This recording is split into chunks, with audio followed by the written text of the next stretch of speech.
Within the Third Reich, there were many organisations that were set up to brainwash and interfere with the minds of younger people. Hitler wanted complete control and obedience to his dictatorship and government, and he would stamp out resistance brutally, usually dropping the guillotine blade upon the necks of people who did dissent. But younger women were targeted for indoctrination heavily, and this began in the youth groups such as the League of German Maidens. But this continued throughout their lives, and throughout the Nazi Party's time in power, and a strange institution was established in the later 1930s known as the Reich Bride School, and in this young women were taught and schooled in how to be perfect Nazi brides. These women were brainwashed further, and they were taught how to be completely subservient to their husbands. They were even taught how to polish the daggers of their SS member husbands' collection. But what happened inside the Reich Bride schools was terrifying and also incredibly shocking. Today we look at this, and to support our channel, please make sure to subscribe. Women inside of Nazi Germany had a very fixed position in the eyes of Hitler and his members of government.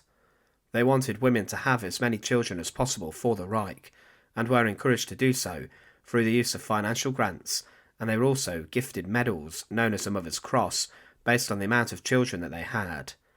Women were also expected to stay at home and maintain a household, and the slogan Kinder, Küche, Kirche, as in children, kitchen, church, encapsulated the women's place in Nazi society. Hitler wanted primarily women to have many children, so that boys would become future soldiers and members of the Aryan race, who would then go on to have even more children, and daughters would then go on to have more children, and repeat the cycle. The Nazi government even passed a law for the encouragement of marriage, which allowed newly married couples to take out a loan from the state of 1,000 Reichmarks, and for every child they had, they would get to keep a quarter, meaning that if they had 4 children, it was practically free money or a grant. Hitler had for many years envisioned his Reich and the role of women inside of it, and he claimed that, I quote, "In the really good times of German life, the German woman had no need to emancipate herself. If the man's world is said to be the state, his struggle, his readiness to devote his powers to the service of the community, then it may perhaps be said that the woman's is a smaller world. For her world is her husband, her family, her children, and her home." Other high-ranking Nazis would repeat this, and Hermann Goering, the future Reichsmarshal and head of the Luftwaffe, would state that women should take hold of the frying pan, dustpan, and broom, and marry a man. Young girls, as mentioned, had been compelled to join the youth groups that were set up by the Nazis, such as the League of German Maidens, and as they got older they remained inside of further organisations. One woman who had some degree of power within the Reich was Gertrude Scholz-Klink, who is often regarded as the female Führer, and she was the head of the National Socialist Frauenschaft, a group for older girls. She claimed that women must be spiritual caregivers and the secret queens of our people, called upon by fate for this special task. But later in 1936, Heinrich Himmler, the head of the SS, came up with a decree which ordered women engaged to members of the SS to train in how to become brides who would fall in line with how Nazi women should live.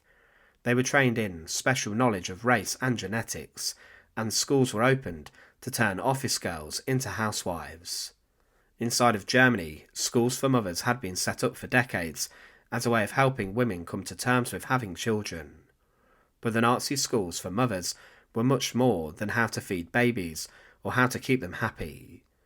These were strict centres and schools in which women were further indoctrinated, and by 1937 over 1 million women had been involved in the courses of the Mutterschulen. The pamphlets advertising the classes said, in circles of 20 students, young girls should attend courses at the institute, preferably 2 months before their wedding day, to recuperate spirituality and physically, to forget the daily worries associated with the previous professions, to find the way, and to feel the joy for their new lives as wives. The schools were not free, and they cost roughly £500 in today's money to attend, and many were set up inside of German cities and towns. The training they were given was based around household skills, including cooking, gardening, childcare, and even looking after animals. They were told how they should decorate their houses and homes, and the women were also taught Nazi folk songs, and they were ordered to pledge to raise their children in accordance with the Nazi beliefs, and that they would be loyal to Hitler for the rest of their lives, and marry in a Nazi ceremony rather than a church service. After the training program was finished, they gained a certificate, but if the women dropped out or quit, they would later be refused permission to marry when they did apply for it. One former mother who attended the school stated that the days were full, the training thorough, and the evenings of reading, singing, and games were delightful. The future families they would have as wives and mothers were always the centre of the programme. That gave us 6 weeks of the course, the unity and organisation that so pleased the brides, creating that atmosphere of community that would last past the course. The fact that most of the girls were engaged as soldiers at the front strengthened the sense of togetherness, both in good and bad times. How happy the young woman is that she can still be with her husband. She wants to use weeks until he may be called upon to build a comfortable home for him and make the few weekend hours he has at home warm and treasured. They were aimed at educating the wives of future SS leaders and members, and those who were deemed racially unsuitable were banned from attending. This even included those who had physical or mental illness or history of it, and regular magazines were published showing what women were learning, and this would be read by thousands inside of Germany. It was said by a historian that the bride schools perfectly illustrate the Nazi regime's ambition to control its population, both privately and publicly. A good German wife was supposed to be supportive as a mother and a promoter of racial values in the family. The whole point was for women to be encouraged to have as many children as possible, and to almost breed a flock of future Nazis for Hitler's 1,000-year Reich and Empire. The Nazis wanted more and more people inside of their lands and control, and they wanted to stamp out religious aspects of marriage also, showing Hitler as a true, godlike figure that people should look up to. They wanted women to exert their Nazism as well, and become outspoken defenders of the Führer. The Reich bride schools remained open, even during the Second World War, and they did close roughly in summer 1944. As the war came directly to the Reich, with Allied bombing raids causing chaos in many German towns and cities, lots of women believed that their priorities lay elsewhere, rather than attending Nazi cooking and childcare classes. In fact, they seemed to abandon the roles in the home that had been instilled into them for years, as some women were drafted into working in munition factories, and also in helping out where they could, some women even becoming anti-aircraft patrols, which went completely against the Nazis' views for women. Following the end of the Second World War, obviously Nazi bride schools were dissolved with the fall of the Reich, and women then searched for a different future. The Reich bride schools were just one aspect of Nazi Germany which was not well known about until recent decades, and it showed the world the lengths that especially Heinrich Himmler went to ensure that women inside the Third Reich remained loyal to the Nazis and the Nazi way of life.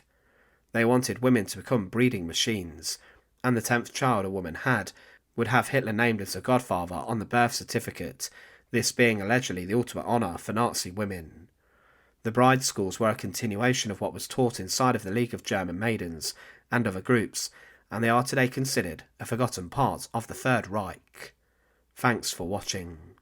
To support our channel, please make sure to subscribe, and once again, thank you so much for watching.